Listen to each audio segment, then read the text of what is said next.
পরপর দুদিন উত্তপ্ত বেলডাঙ্গা, রাস্তায় আগুন জ্বালিয়ে অবরোধ, বাস ভাঙচুর, লেভেল ক্রসিং উপড়ে ফেলা। দুর্বৃত্ত তাণ্ডব থেকে বাদ যায়নি কিছুই। আর এই আবহে ভোটমুখী বঙ্গে ক্রমশ চড়ছে রাজনীতির পারদ। ঘটনাচক্রে বেলডাঙ্গার অশান্তি স্থল থেকে 150 কিলোমিটার দূরে সভা ছিল প্রধানমন্ত্রী নরেন্দ্র মোদীর। 20 কিলোমিটার দূরে ছিলেন তৃণমূলের সর্বভারতীয় সাধারণ সম্পাদক অভিষেক বন্দ্যোপাধ্যায়। হেভিওয়েটদের উপস্থিতির মধ্যেও রণক্ষেত্র হল বেলডাঙ্গা। বিধানসভা নির্বাচনের প্রাক্কালে এমন ইস্যুকে জাতীয় পর্যায়ে তুলে ধরতে উদ্যোগী বিজেপি ময়দানে নামালো দলীয় মুখপাত্র সম্বিত পাত্রকে। আর বেলডাঙ্গা ইস্যুতে বলতে গিয়ে সম্বিতের মন্তব্য, বঙ্গভঙ্গের মতো পরিস্থিতি পশ্চিমবঙ্গে। आज बहुत दुख के साथ मुझे कहना पड़ रहा है, उसी तप की भूमि पे ममता बनर्जी जी ने जिस प्रकार के शासन को स्थान दिया है, आज का माहौल बंगाल में बंग भंग जैसी स्थिति ही बनाई हुई है। মালদহের সভা থেকে প্রধানমন্ত্রী নরেন্দ্র মোদী এক ধাপ এগিয়ে আক্রমণ শানান। রণক্ষেত্র বেলডাঙ্গায় মহিলা সাংবাদিকের আক্রান্ত হওয়ার ঘটনার সঙ্গে পশ্চিমবঙ্গের নারী নিরাপত্তার উল্লেখ করে প্রধানমন্ত্রীর মন্তব্য, বাংলায় কোনো মহিলা সুরক্ষিত নন। अभी हमने कल ही देखा है, एक महिला पत्रकार के साथ टीएमसी के गुंडों ने कितनी अभद्रता की है।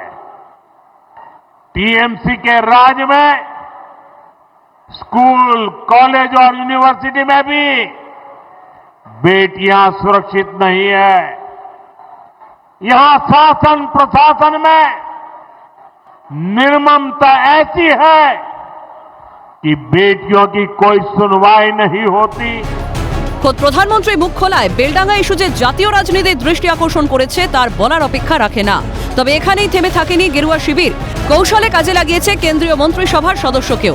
তৃণমূল শাসনে ব্যর্থতা তুলে ধরে সুকান্ত মজুমদার বুঝিয়ে দিয়েছেন, বাংলায় ক্ষমতায় বিজেপি আসলে দুর্বৃত্তদের ছেড়ে কথা বলা হবে না। আপনি দাঙ্গা সামলাতে পারেন না, আরে আধা ঘন্টা আমার হাতে ছেড়ে দিন, পিটিয়ে আধা ঘন্টার মধ্যে যদি ওই দাঙ্গাকারীদের বাড়ির ভেতরে ঢুকাতে না পারি, আমার নাম সুকান্ত মজুমদার না, আমাদের সরকার তৈরি হলে ছেড়ে দেবে। বেলডাঙ্গা অশান্তি নিয়ে তৃণমূলের ঘাড়ে দোষ চাপাতে ব্যস্ত বিজেপি। পাল্টা মুখ খুলেছে ঘাসফুল শিবিরও, দোষারোপের চেষ্টা করছে বিজেপিকে।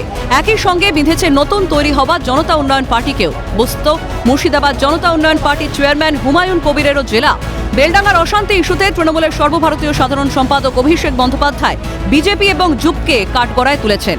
তার কথায়, বিজেপির বাবু ও এই মাটির গদ্দারের ইন্ধনে বেলডাঙ্গায় অশান্তি। তারপর খোঁজ নিয়ে দেখলাম এই যে ঘটনাটা ঘটছে এর ইন্ধন দিচ্ছে বিজেপির বাবুরা, আর একটা নতুন গদ্দার তৈরি হয়েছে এই মাটিতে সে। আমি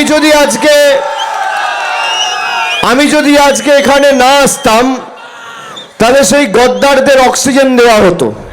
সব মিলিয়ে বেলডাঙ্গার অশান্তি ঘিরে রাজনীতিতে চলছে দায় ঠেলাঠেলি। ক্যালকাটা নিউজ।